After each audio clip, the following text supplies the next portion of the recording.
ওকে, আমরা শুরু করি। গত ক্লাসে যেখান থেকে আমরা শেষ করছিলাম সেখান থেকে আমরা শুরু করি। আহ, সেটা হলো যে আপনার ম্যাটা টাইটেল এবং ম্যাটা ডেসক্রিপশনস নিয়ে গত ক্লাসে কথা হয়েছিল। তো আমরা প্র্যাকটিক্যাল লাইভ দেখাইছিলাম যে কোনটা ম্যাটা ডেসক্রিপশনস এবং ম্যাটা টাইটেল কোনটাকে আমরা বলি। তারপরে হেডার ট্যাগ, এটাও একটা র্যাঙ্কিং ফ্যাক্টরস। বেসিক্যালি আমরা যে বিষয়টা নিয়ে আমরা এখন আলোচনা করতেছি সেটা হলো টোটালি র্যাঙ্কিং ফ্যাক্টরস গুলো, মানে কোন ফ্যাক্টরস গুলোর উপরে আপনার এই এসইওর যে বিষয়টা আছে সেটা সবচেয়ে নির্ভরশীল, সেই বিষয়গুলো নিয়ে কিন্তু আমরা এখন আলোচনা করতেছি। তো যেহেতু আমাদের র্যাঙ্কিং ফ্যাক্টরস গুলো আমাদেরকে জানতে হবে সবগুলো, তো সেই ক্ষেত্রে আমি মেজরিটি র্যাঙ্কিং ফ্যাক্টরস গুলো কিন্তু শুধুমাত্র আপনাদের সাথে আজকে আলোচনা করবো, এর বাইরে নয়। বাইরে অনেক র্যাঙ্কিং ফ্যাক্টরস আছে, সেগুলো হয়তো আপনাদের না জানলেও হবে। যেগুলো নিয়ে আমরা মূলত প্র্যাকটিক্যালি বা লাইভ কাজ করব, সেই র্যাঙ্কিং ফ্যাক্টরস গুলোই আমরা আজকে আলোচনা করব। তো এখানে আমি গত ক্লাসে যদি আপনাদেরকে একটু দেখাই, গত ক্লাসে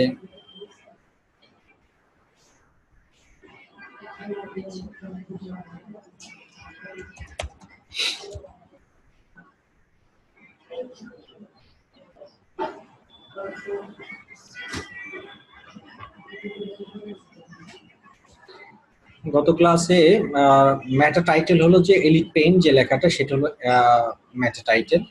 আর এর পাশাপাশি ম্যাটা ডেসক্রিপশন যেটা দেখছিলাম, আমরা যদি গুগলে একটু সার্চ দেই, ম্যাটা ডেসক্রিপশনটা নরমালি আপনার ওয়েবসাইটে দেখা যাবে না, কারণ এটা আমরা ওয়েবসাইটের কোনো জায়গাতে আমরা বসাবো না। এটা আমরা যখন অন পেজ অপটিমাইজেশন করব, এটা ইনভিজিবল থাকবে ফর ইউজার্স। ফর এক্সাম্পল, যে এলিট পেইন্টের যে ম্যাটা ডেসক্রিপশনটা আছে, এখানে আপনার কোথাও আপনাদের এই ম্যাটা ডেসক্রিপশনটা আপনারা দেখতে পারবেন না, যদি না আমি কোনো এখান থেকে কোনো ইউজ করি, কোনো কন্টেন্ট বা কোনো ডেটা যদি আমরা এখান থেকে কপি করি, তাহলে একটা ব্যাপার। সেক্ষেত্রে হয়তো আপনারা ওয়েবসাইটের ভিতরে ঢুকে আপনারা দেখতে পারবেন। বাট যদি আমরা এই ওয়েবসাইটের ভিতরে কোনো লেখা বা কোনো আর্টিকেল বা কোনো কন্টেন্ট যদি আমরা ম্যাটা ডেসক্রিপশন হিসেবে ইউজ না করি, সেক্ষেত্রে এটা আপনাদের দেখার কোনো সুযোগ নেই। সো আপনাদের এখানে দেখেন, ম্যাটা টাইটেল হলো এটা, আর ম্যাটা ডেসক্রিপশনস কি তাহলে এই আপনার কি বলে এলিট পেইন্টের ম্যাটা ডেসক্রিপশনসটা আসলে কি, সেটা আমি এখন দেখতে চাচ্ছি। তো আমরা যদি গুগলে সার্চ দেই,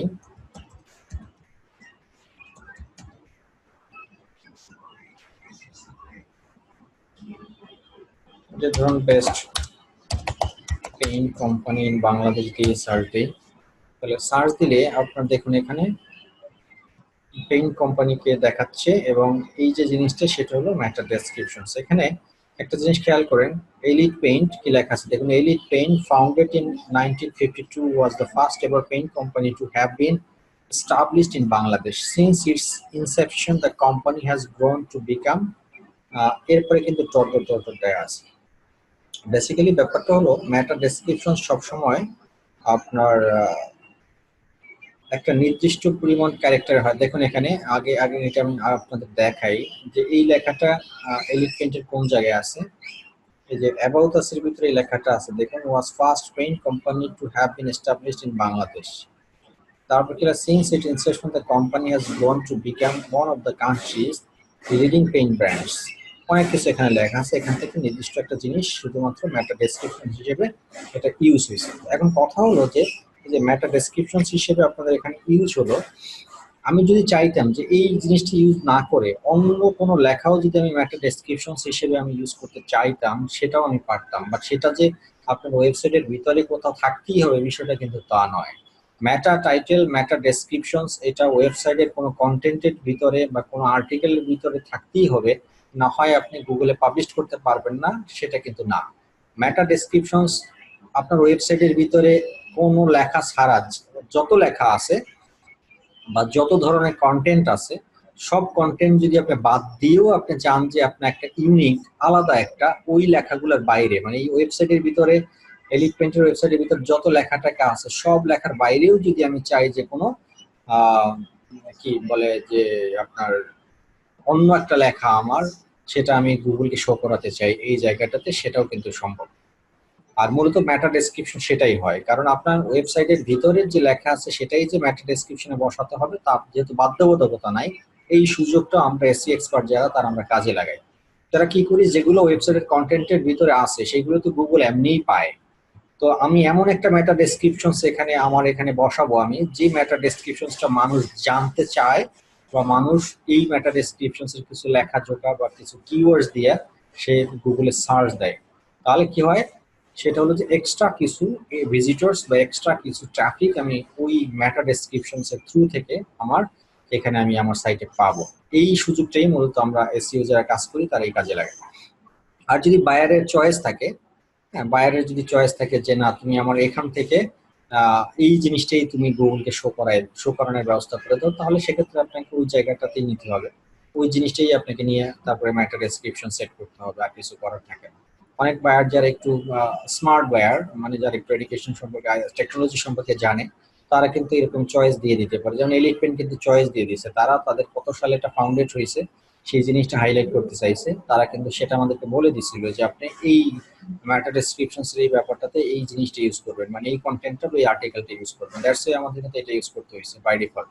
এটা কিন্তু হলো যে মেইন মেটা ডেসক্রিপশনস। এখানে আমি একটু ক্লিয়ার করি আপনাদের, এটা একটা ওয়েবসাইট, এই পুরো ওয়েবসাইটের একটা কমন মেটা ডেসক্রিপশনস হবে এবং একটা কমন মেটা টাইটেল হবে। এরপরে আবার প্রত্যেকটা যে আলাদা আলাদা পেজ আছে, এই যে দেখুন আমি যদি অ্যাবাউট আছে ক্লিক করি, তাহলে অ্যাবাউট আছে ক্লিক করলে দেখুন এখানে মেটা টাইটেল কিন্তু চেঞ্জ হয়ে গেছে, আপনারা খেয়াল করেন উপরের দিকে মেটা টাইটেল। এই অ্যাবাউট আছে যখন আমি ঢুকলাম, এই নতুন আরেকটা পেজ যখন আসলাম, তখন কিন্তু আপনার এটার মেটা টাইটেলটা কিন্তু চেঞ্জেস হয়ে গেছে। হ্যাঁ, এবং এই অ্যাবাউট আছে মেটা ডেসক্রিপশনস কিন্তু আবার আরেকটা জিনিস, আলাদা একটা জিনিস। তো আপনি যদি এই ইউআরএলটা কপি করেন, ইউআরএলটা কপি যদি গুগলে সার্চ দেন, এখন দেখেন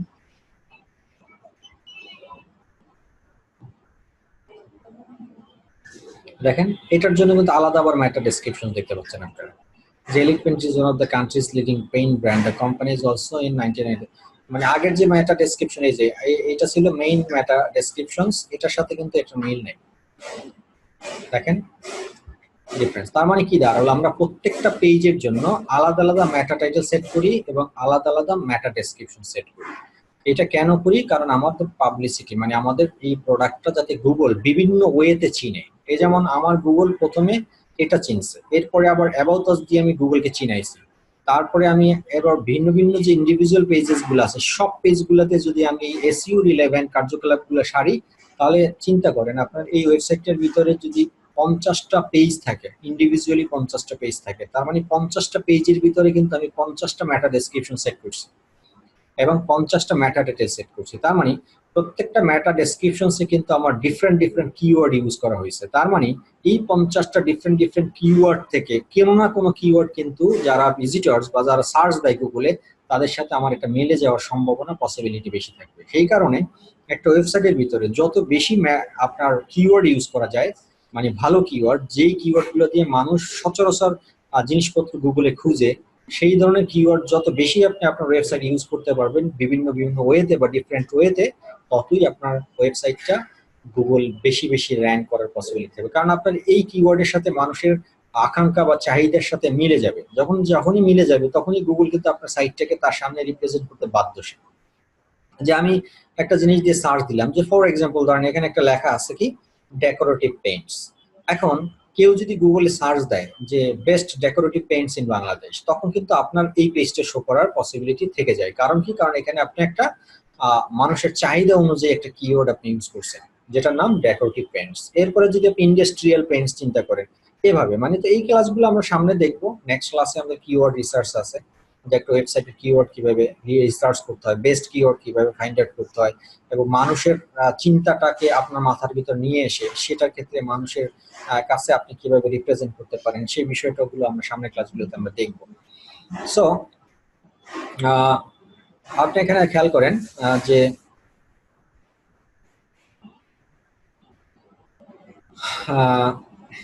কি বলে, আচ্ছা, তো এখানে যেটা আমি বোঝাতে চাচ্ছিলাম যে মেটা টাইটেল বা মেটা ডেসক্রিপশন সম্পর্কে আপনাদের ধারণা হয়েছে, এটা আমি বুঝতে পারছি। এরপরে আসেন হেডার ট্যাগ। এটা হলো একটা হেডার ট্যাগ।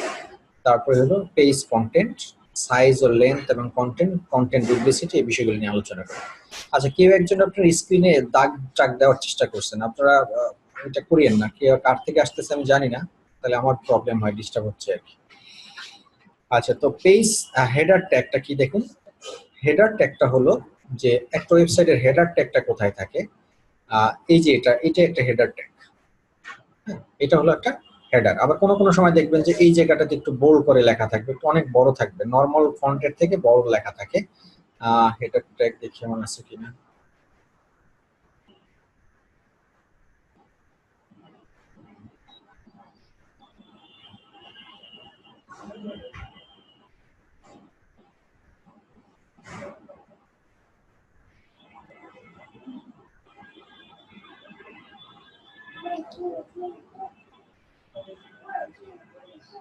এই যে এটাই দেখেন, যেমন এই যে এটা একটা হেডার ট্যাগ, এটা একটা হেডার ট্যাগ, এটা একটা হেডার ট্যাগ, মানে এই ফন্টের থেকে এটা কিন্তু আলাদা হেডার ট্যাগ। আর হেডার ট্যাগ সবসময় রিপ্রেজেন্ট হয় কিভাবে? হেডার ট্যাগ রিপ্রেজেন্ট হয় আমাদের ওয়েবসাইটের ভাষায়। হেডার ট্যাগ রিপ্রেজেন্ট হয় এভাবে, h1, h2,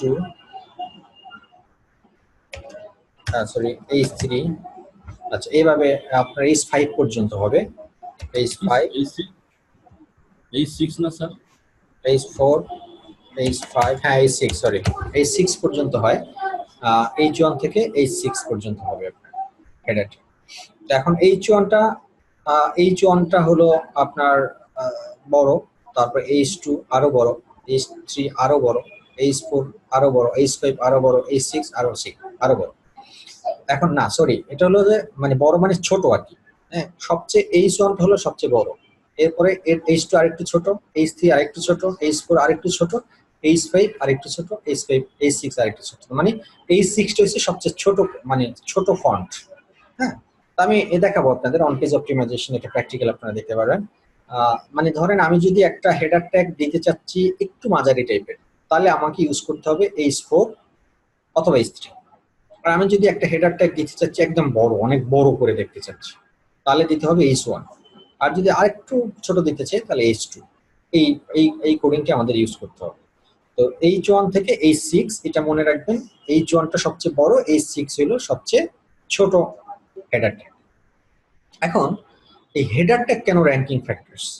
কারণ গুগল কি করে, গুগলের যে অ্যালগোরিদমটা বা গুগল যে মেকানিজম ইউজ করে র্যাঙ্ক করে একটা সফটওয়্যার বা একটা ওয়েবসাইট, সেই গুগলের মেকানিজমটা হলো যে গুগল প্রথমেই চেক করে সে মেটা টাইটেলস, তারপরে চেক করে মেটা ডেসক্রিপশনস, তারপরে চেক করে যে হেডার ট্যাগ গুলা, মানে আপনার হেডার ট্যাগ গুলাতে কি পরিমাণ আপনি এই যে বড় বড় অক্ষর করে যেগুলো লেখেন, এগুলো তো আমরা নর্মালি ইন জেনারেলি আমরা যখন কোন একটা রচনাও লিখতে যাই, আমরা যদি হাতে ইন হ্যান্ডসে যদি একটা রচনা লিখি, গরুর রচনা বলেন বা কোন একটা আর্টিকেল লিখি, সেক্ষেত্রে কিন্তু আমরা কি করি, প্রথমে ইন্ট্রোডাকশন লিখি, এবং ইন্ট্রোডাকশন লেখাটা কিন্তু একটু বড় আকারে করে লিখি, তারপরে কিন্তু একটা প্যারাগ্রাফ লিখি, এরপরে আবার লিখি ডেসক্রিপশনস। তার মানে ডেসক্রিপশনসটা কিন্তু একটা আবার বোল্ড করে দিই।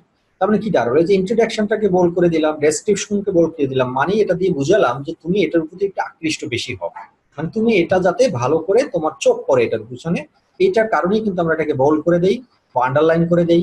হ্যাঁ, তো ঠিক তেমনি এই গুগলের অ্যালগোরিদমটাও এভাবে কাজ করে, যেই জায়গাটাতে আপনাদের একটু হাইলাইট করা থাকবে, এই যেমন এটা কিন্তু হাইলাইট করা, দেখেন এই জায়গাটাতে যদি আপনারা আসেন, এখন নর্মালি একজন একজন অ্যাজ এ সিম্পল বা জেনারেল ভিজিটর হিসেবে যদি আসেন, প্রথমে কিন্তু আপনার চিন্তা থাকবে যে আপনার এইটার দিকে চোখ যাবে। হ্যাঁ, তো এটার দিকে যেহেতু চোখ যাবে, তো সেহেতু আপনাকে কিন্তু আহ এটা প্রথম পড়বেন, মানে এখানে যতগুলো লেখা আছে সবগুলো লেখা থেকে কিন্তু আপনি এটাই পড়বেন। এটাই হলো বেসিক্যালি আমাদের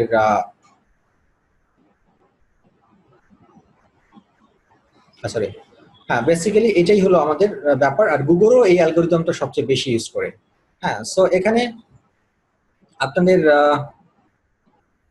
এখানে আরেকটা জিনিস দেখেন, যে আমি যদি এইটার ভিতরে এই ধরেন এটার ভিতরে যেমন এইটা হলো যে আপনার h3 অথবা h4 হতে পারে, এই এই হেডার ট্যাগটা ইউজ করা হয়েছে এখানে, আই এম নট শিওর, এটা আমি দেখলে বুঝতে পারবো। আচ্ছা, তো এই যে এটা কিন্তু এখানে কিন্তু কোনো হেডার ট্যাগ ইউজ করা হয় না, এটা কিন্তু একদম জেনারেল সেন্টেন্স, মানে জেনারেল ক্যারেক্টার ইউজ করা হয়েছে এখানে, জাস্ট টাইপ করে দেওয়া হয়েছে, এটার পিছনে কোনো বোল্ডও করা হয় না, এটার পিছনে কোনো হেডার ট্যাগ ইউজ করা হয় না বা আন্ডারলাইন কিছু ইউজ করা হয় না, একদম জেনারেল জেনারেল ক্যারেক্টার ইউজ করা হয়েছে। এটাও কিন্তু এটা কিন্তু সেম জিনিস। তো আমরা যখন এই পেজটাতে আসি নর্মালি এইটির উপর চোখ যায়। তো এখন এই হেডার ট্যাগের ভিতরে যদি আমরা কোনো ভালো কিওয়ার্ড দিতে পারি, ভালো কিওয়ার্ড বলতে কি বোঝাচ্ছে, যে মানুষ যে জিনিসগুলো দিয়ে গুগলে সার্চ দিতে পারে, পেইন রিলেভেন্ট কোনো কোশ্চেন যদি আসে, তো পেইন রিলেভেন্ট কোনো কোশ্চেন যদি মানুষ সার্চ দেয় তাহলে কি কি দিয়ে সার্চ দিতে পারে, সেই রকমের একটা লেখা যদি আমি এই হেডার ট্যাগের ভিতরে তুলে ধরতে পারি, তাহলে সেই হেডার ট্যাগটা গুগল কি করবে, অ্যালগোরিদম বা সার্চ কিওয়ার্ড হিসেবে ধরে নিয়ে সেটা মানুষের সাথে কোনো সার্চ যদি মিলে যায় তখন ওই পেজটা তার সামনে রিপ্রেজেন্ট করবে। আমি একটা কথা বলে রাখি, কোনো ওয়েবসাইটকে এসইও করা মানেই হলো তার ফ্রন্ট পেজকে এসইও করা তা নয়। আপনার টার্গেট থাকবে এই একটা ওয়েবসাইটের ভিতরে যদি 100টা পেজ থাকে, সেই 100টা পেজের কোনো না কোনো পেজ যদি আপনি কি করতে পারেন, মানুষের কাছে পৌঁছাতে পারেন বা রিপ্রেজেন্ট করতে পারেন, সেই পেজটার থ্রু থেকে কিন্তু আপনার ওয়েবসাইটের একজন সাইট ভিজিটরি হিসেবে কাউন্ট হবে। এবং আরো মজার ব্যাপার হলো যে আপনার যদি একটা সাপোর্টিং বা সাইট অন্য একটা লিঙ্ক পেজ যদি আপনার, ধরেন আমি এই ওয়েবসাইটের মেইন পেজটা কেউ পাচ্ছে না, বাট এই কন্ট্যাক্ট আস, এটা কিন্তু কন্ট্যাক্ট, দেখেন কর্পোরেট অ্যাড্রেস, মানে এই যে কন্ট্যাক্টের পেজ, এটা এই কন্ট্যাক্ট পেজটা যদি কেউ পায়, সেই কন্ট্যাক্ট পেজটা পাইলে কিন্তু অটোমেটিকলি হোম পেজ এখান থেকে যেতে পারতেছে। তার মানে দাঁড়ালো কি, আমার এই ওয়েবসাইটের ভিতরে 50টা লিঙ্ক পেজের কোনো একটা লিঙ্ক পেজ যদি মানুষের কাছে আমি রিপ্রেজেন্ট করতে পারি, তাহলেই কিন্তু আমার সাইটটা মানুষের কাছে আমার প্রোডাক্ট সম্পর্কে তার কাছে তুলে ধরতে পারলাম এবং সেটা ভিজিটর হিসেবেই কাউন্ট হচ্ছে। So it's a good sign, এটা একটা ব্যাপার, এটা মাথায় রাখতে হবে আপনাদের। আর একটা জিনিস হলো যে দেখেন, এটা গেল হেডার ট্যাগ। এরপর আছে পেজ কন্টেন্ট। পেজ কন্টেন্ট বলতে আমরা কি বুঝি? পেজ কন্টেন্ট হলো যে আপনার একদম সিম্পলি যদি বলি, এই ওয়েবসাইটের ভিতরে যা কিছু আছে সবগুলো মিলেই হলো পেজ কন্টেন্ট, মানে কন্টেন্ট, পেজ না। পেজ আর একটা জিনিস, কন্টেন্ট। কন্টেন্ট মানে বলতে আমরা কি বুঝি? কন্টেন্ট হলো একটা ওয়েবসাইটের ভিতরে যত ধরনের এলিমেন্টস ইউজ করা হয়, যা কিছু ইউজ করা হবে সবকিছু মিলেই হবে একটা কন্টেন্ট। সোজা কথা, আমরা একটা বাড়ি তৈরি করলে যেটা হয়, আমরা বলি কি, একটা বাড়ির ভিতরে কি থাকে, অনেকগুলো ফ্ল্যাট থাকে, অনেক ধরনের ইন্টেরিয়ার ডিজাইন থাকে, হ্যাঁ, বাথরুম থাকে, ব্যালকনি থাকে, বারান্দা থাকে, সিঁড়ি থাকে, লিফট থাকে, সবকিছু মিলেই কিন্তু হয় কি, একটা বাড়ি হয়। ঠিক তেমনি আপনার একটা ওয়েবসাইট হলো একটা বাড়ির সাথে তুলনা করেন, একটা ওয়েবসাইট হলো একটা বাড়ির মতো। এই ওয়েবসাইটের ভিতরে যত রকমের এলিমেন্টস, যে পিকচার, লেখা, কন্টেন্ট, গ্রাফ, ম্যাপ, হ্যাঁ, অ্যাড্রেস, ফোন নাম্বার, যা কিছু লেখা আছে সবকিছু কি আমরা ধরে নিব ডিজাইন, প্যাটার্ন, থিম, টেমপ্লেট, যা কিছু আছে কিনা সবকিছুই হলো কন্টেন্ট। তার মানে একটা ওয়েবসাইটের ভিতরে যা কিছু আছে সবগুলো জিনিসকে আমরা কন্টেন্ট হিসেবে কাউন্ট করবো, যেগুলো হলো কন্টেন্ট। আচ্ছা, তো এসইও করার জন্য কি ওয়েব ডিজাইন জানতে হবে? না, এসইও করার জন্য ওয়েবসাইট ডিজাইন জানতে হবে না, জানা থাকলে ভালো, না জানা থাকলে অসুবিধা নেই। আচ্ছা, তারপরে কন্টেন্ট সম্পর্কে আমাদের আইডিয়া হলো। এরপরে আসেন, এরপরে কি আছে? এরপর আছে সাইজ ও length of content. Okay, size ও লেন্থ অফ কন্টেন্ট। কন্টেন্ট সম্পর্কে আমরা বুঝলাম। তারপর হলো সাইজ ও লেন্থ অফ কন্টেন্টটা কি আসলে? সাইজ ও লেন্থ অফ কন্টেন্টটা হলো যে একটা ওয়েবসাইটের ভিতরে কি পরিমাণ কন্টেন্ট আছে সেটার একটা সাইজ মেজারমেন্ট আমরা বলতে পারি।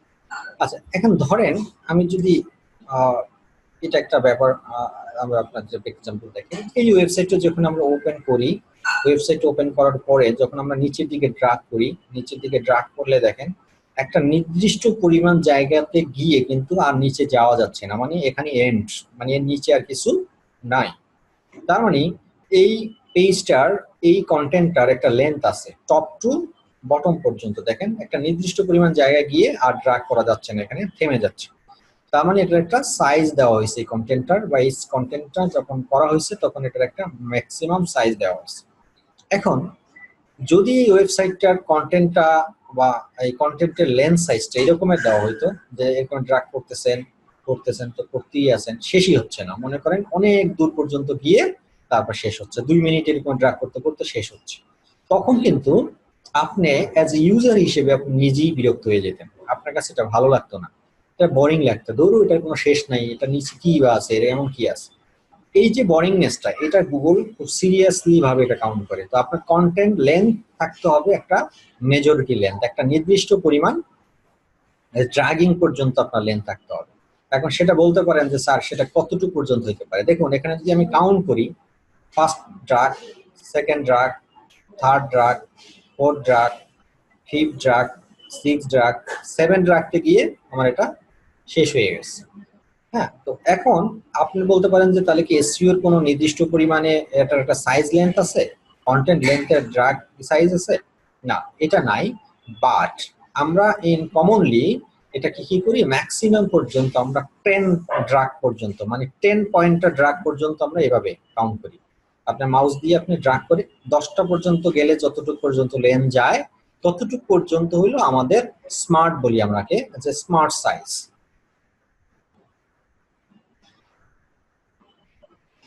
হ্যাঁ, এখানে আপনি বলছেন যে একজনের কোশ্চেন করছে, ভেরি গুড কোশ্চেন, যে ফেসবুকের কন্টেন্ট লেন্থ আছে কিনা, আবার গুগলের কন্টেন্ট লেন্থ আছে কিনা। দেখুন ফেসবুকের তো কোনো কন্টেন্ট লেন্থের প্রয়োজন নাই। ফেসবুক কি কোনোদিন এসইও করতে যাবে গুগলের কাছে, বা গুগল নিজে কি নিজের কাছে কোনোদিন এসইও করতে যাবে? যাবে না।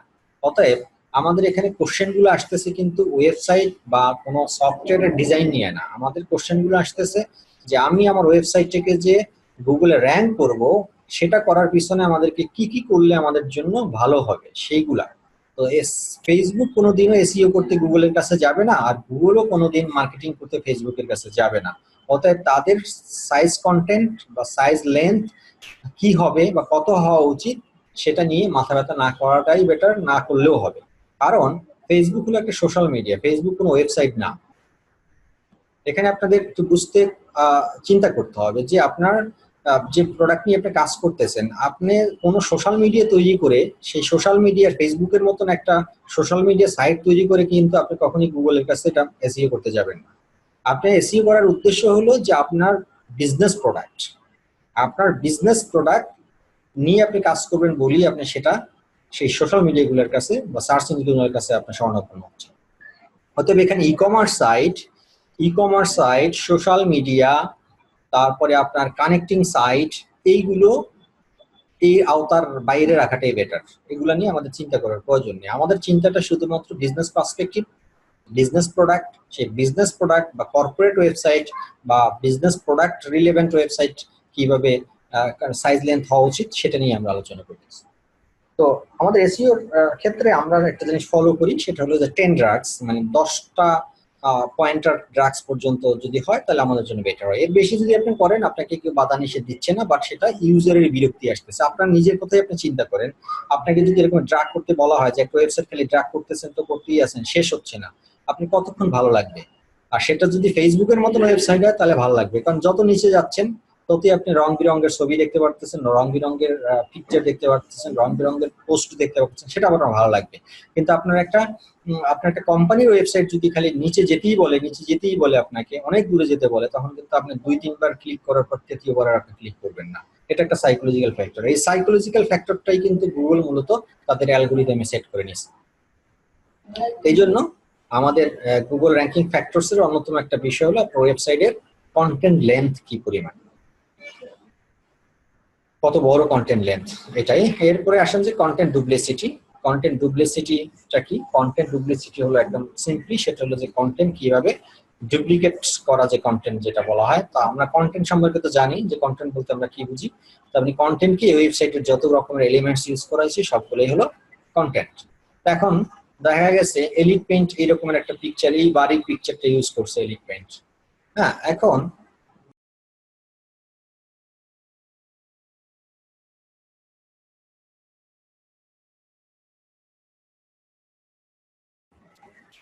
ডিসকানেক্ট হয়ে গেছিল, আমার ভয়েস শুনেন না মনে হয় আপনারা এতক্ষণ, নাকি?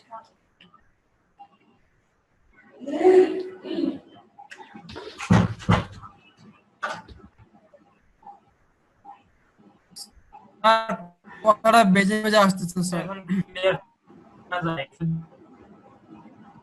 দেখা যায় না এই যে। হ্যাঁ, ইন্টারনেট এখন এখন প্রবলেম শোনা শুরু। গেছে, এখন ঠিক আছে, স্ক্রিন দেখা যায়। কারণ কথা শোনা যায় আমার।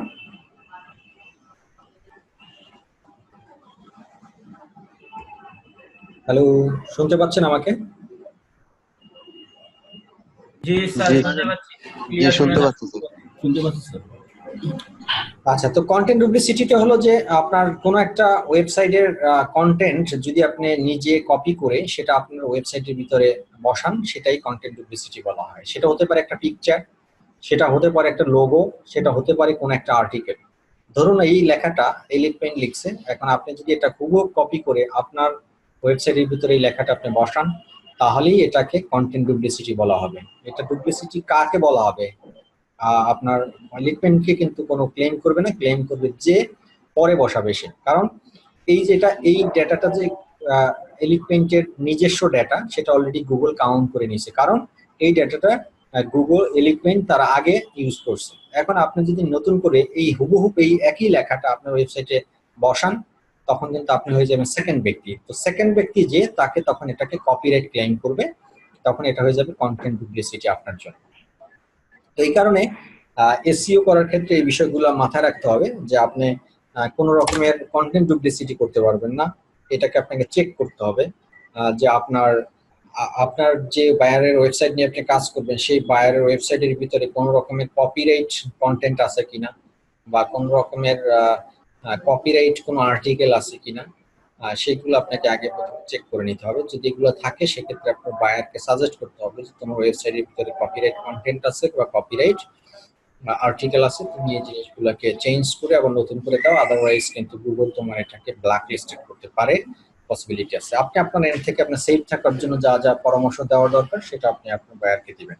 আর কন্টেন্ট ডুপ্লিসিটি কিভাবে ফাইন্ড আউট করতে হয়, এটা আপনারা আমাকে মনে করাই দিবেন, আমি আপনাদেরকে দেখাবো। এটা আমি ভুলে যেতে পারি যে কিভাবে আপনার একটা কন্টেন্ট ডুপ্লিসিটি বের করতে হয়, সেটা আমি আপনাদেরকে দেখাবো। আমার মাথায় যদি থাকে ইনশাল্লাহ, না থাকলে আপনার নিশ্চয়ই যে কোনো একটা সময় যখন আমরা আর্টিকেল রাইটিং এর কাজ করব, ওই আর্টিকেল রাইটিং এর ক্লাসটাতে একটু আপনারা আমাকে স্মরণ করাই দেন। এটাই হলো কন্টেন্ট ডুপ্লিসিটি আর ব্যাপার। তারপরে আসেন আপনার, এরপর আসে ইউআরএল ক্যানোনালাইজেশন। ইউআরএল ক্যানোনালাইজেশনটা আমি এখন আপনাদেরকে বলবো না, এটা আমি প্র্যাকটিক্যাল না দেখালে আপনারা বুঝবেন না, যখন দেখাবো তখন আমি এটা নিয়ে আলোচনা করবো আপনাদের। এরপরে হলো অপটিমাইজ ইমেজেস, ইমেজ অপটিমাইজেশন। এরপরে আরেকটা আছে last, freshly new updated contents. আচ্ছা, তাহলে প্রথমে আমরা আসি ইমেজ অপটিমাইজড। ইমেজ অপটিমাইজেশন বিষয়টা কি? ইমেজ অপটিমাইজেশনের বিষয়টা হলো যে দেখেন এখানে আপনারা এই যে বিভিন্ন ইমেজ ইউজ করা হয়েছে এখানে। হ্যাঁ, তো আমি যদি ইমেজগুলোর কি নাম দিছি সেগুলো যদি একটু দেখতে চাই, তাহলে এখানে আপনি দেখতে পারবেন যে অ্যানিমেশন ডট জেপিজি, তারপরে আপনার বিভিন্ন পিকচারের এক একটা নাম দেওয়া আছে। এখন আপনারা অনেক সময় গুগলে দেখবেন যে আপনাদের এই ওয়েবসাইটটার ভিতরে কখনো কখনো যদি কোনো বিষয় দিয়ে আপনারা সার্চ দেন, যে ধরুন আমি সার্চ দিলাম পেইন্ট ইন বাংলাদেশ, আমি এটা দিয়ে সার্চ দেওয়ার পরে এখানে অনেক রকমের লেখা আসতেছে। এখন আমরা অনেক সময় দেখি কি, এটা এখন দেখাচ্ছে না যদিও, অনেক সময় দেখবেন যে এই সার্চের ক্ষেত্রে এখানে কোনো ইউটিউবের কোনো সাইন চলে আসে, আবার কোনো কোনো ক্ষেত্রে এখানে একটা পিকচার শো করে, বা কোনো কোনো ক্ষেত্রে ফেসবুকে কিছু একটা শো করে।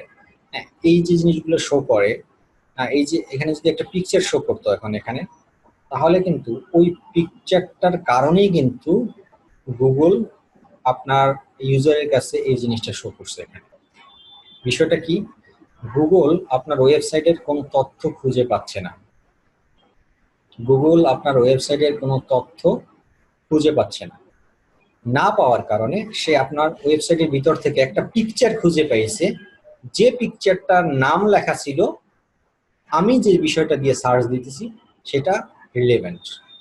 ধরুন আমি সার্চ দিছি কি paint in Bangladesh, paint in Bangladesh দিয়ে সার্চ দেওয়ার কারণে এই রিলেভেন্ট, ধরেন এই পেইন্ট ইন বাংলাদেশ রিলেভেন্ট কোনো ডেটা কোনো জায়গা থেকে খুঁজে পাচ্ছে না, বাট একটা পিকচারের লেখার সাথে, একটা পিকচারের নামের সাথে এই লেখাটা মিলে গেছে।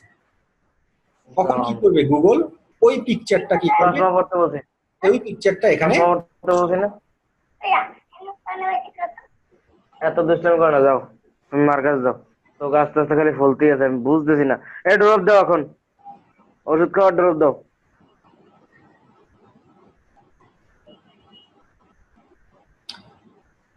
তো ওই পিকচারটা প্লিজ আপনারা মিউট করে রাখেন সবাই। আপনাদের ফ্যামিলিগত পার্সোনাল কথা বললে সেগুলো নয়েজ আসে, আমাদের তখন কনসেন্ট্রেশন চলে যায়। সবাই মিউট করে রাখেন, কোশ্চেন করলে আমাকে তখন আনমিউট করে। আচ্ছা, তখন এই যে আমি যে বিষয়টা দিয়ে সার্চ দিলাম, এখন সেটা যদি গুগল খুঁজে না পাই তো এই রিলেভেন্ট ডেটা, তখন ধরেন আমার একটা ওয়েবসাইটের ভিতরে আমি এই নামে একটা পিকচার সেভ করে রাখছিলাম, সেই পিকচারটা কিন্তু তখন গুগল এখানে শো করাতো। তার মানে কি দাঁড়ালো, একটা পিকচারের মাধ্যমে কিন্তু একজন ভিজিটর আপনার ওয়েবসাইটের ভিতরে আসতে পারে। এটা কি বলা হয়? Image optimisation. আচ্ছা, আমি আপনাদের একটা পরীক্ষা করব আজকে। সেটা হলো যে জীবনে তো অনেক পিকচার ফেসবুকে আপলোড করছেন, বন্ধুরা দিয়ে, বান্ধবী দিয়ে, আত্মীয় স্বজন, ওয়াইফ, হাজবেন্ড, গার্লফ্রেন্ড, বয়ফ্রেন্ডকে দিয়ে। কার পিকচার গুগল চিনে আজকে সেটা টেস্ট হবে আপনাদের, দেখি কতটুকু জনপ্রিয় আপনারা এক একজন।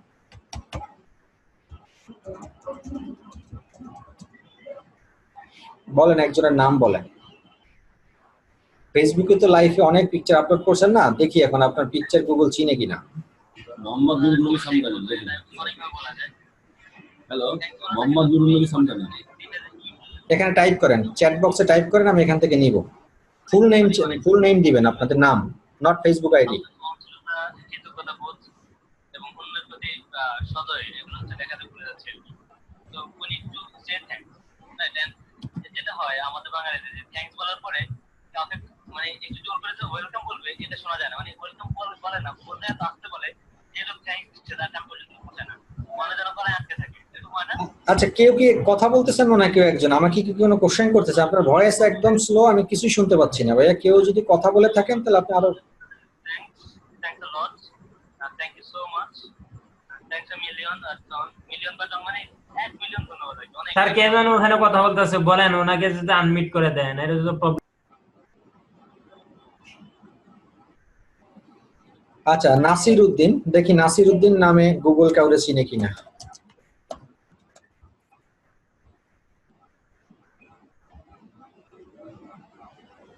নাসির উদ্দিন আছেন আপনি এখানে?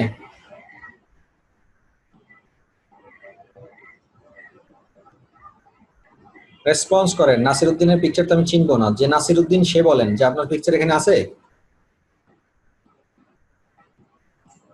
তার মনে হয় সেকেন্ড ম্যান। না, উনি নাই। আচ্ছা, নাসির উদ্দিন নাই, তো পরে আরেকজনের নাম বলেন। শাকিল মাহমুদ। শাকিল মাহমুদ। জি স্যার, শাকিল মাহমুদ। SAKIL। জি। স্যার আমারটা সার্চ দেন, আমার টিম লিখ নাম স্যার। দিচ্ছি একজন করে দিচ্ছি। শাকিল মাহমুদ, MAHMUD। MAHMUD মাহমুদ। জি স্যার, জি স্যার। আছেন আপনি? না, এখানে নাই স্যার। নাই স্যার, এখানে নাই। আপনার জীবনে ফেসবুকে আপলোড করেন না পিকচার?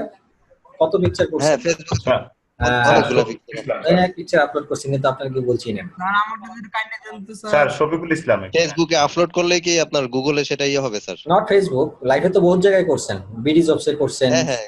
তারপরে আমি একটা एग्जांपल দিলাম, মানে অনেক জায়গায় তো করছেন নাকি? হ্যাঁ স্যার। সিবিতে করছেন, তারপরে করছেন, ইমেইলে তো করছেন, ইমেইলে তো আছে আপনাদের সবার সাথে। হ্যাঁ, ইমেইলে সব জায়গায়, সব জায়গায় আছে একটা প্রোডাক্ট, তাই না? গুগলেরই তো একটা সাব প্রোডাক্ট, কিন্তু তারপরেও কিন্তু আপনার পিকচার গুগল চিনে না। আচ্ছা বলেন, তারপরে শফিকুল ইসলাম। SHA, হ্যাঁ, SHAFIKUL। ঠিক আছে। কে হবে স্যার? কিউ না স্যার।